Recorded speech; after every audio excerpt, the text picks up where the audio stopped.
unequal colonial and apartheid societies we inherited at the moment of our history's liberation infected us with what is called the affluenza virus, which is a set of values which increase our vulnerability to emotional distress.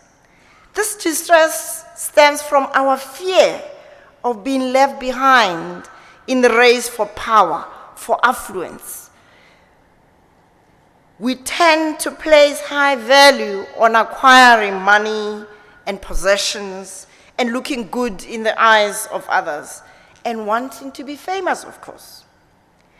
The tension between the idealism of the liberation struggles and post-colonial transformation intentions in our society and the roots of the shared value system in Ubuntu is killed. That tension is heightened by this affluenza virus. Because often people who start off with very good intentions of promoting national development end up being caught up in patronage systems, in corruption, in nepotism, because the affluenza virus has got them. Like any other affliction, one cannot get help without acknowledging that one needs help. The denial of the psychosocial scars that were inflicted on us as a continent by the highly unequal societies that colonialism and in some cases pre-colonial traditional systems undermines our ability to create vibrant societies. We tend to be oversensitive to criticism when someone says, but this is not transparency. This is not accountable government. We defend the indefensible in our midst in the name of African solidarity.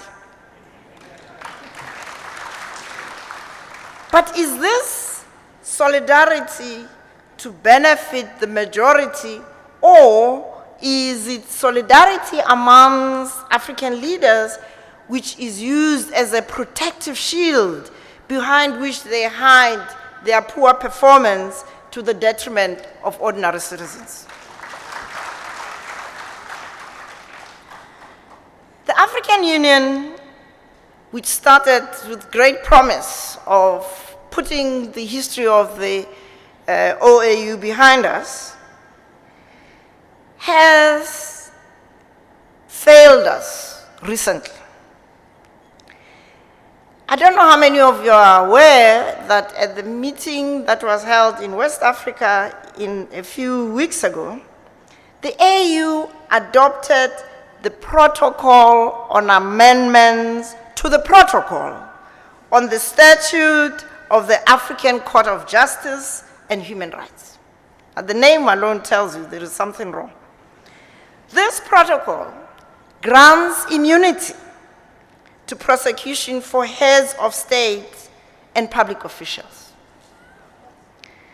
And I quote, this is Article 46A of this protocol. No charges shall be commenced or continued before the court against any serving African Union head of state or government or anybody acting or entitled to act in such a capacity, or other senior state officials based on their functions during their tenure of office. Close quotes. Now, do you realize what this means? That if you have committed some violations of human rights, you just stay in power. The Rome Statute of the International Criminal Court of Justice now suddenly becomes irrelevant. And the principle on which that Rome statute stands, which is the principle of equality before the law, has been completely negated by this protocol. The AU, in one fell swoop, has created an incentive for those violating human rights to stay in office in perpetuity. How can this build vibrant and fair societies on our continent?